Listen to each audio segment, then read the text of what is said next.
How to fix Facebook glitch.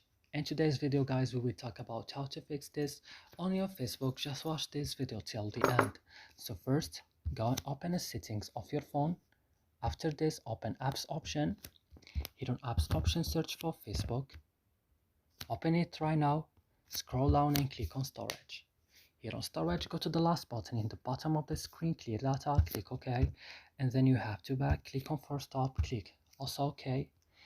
And what's next? Right now, guys, you have to go and open your Play Store, update your Facebook if it's not updated, and after this your problem will be solved. So I hope this video is helpful for you. Don't forget to like, subscribe in our channel, and see you in another video.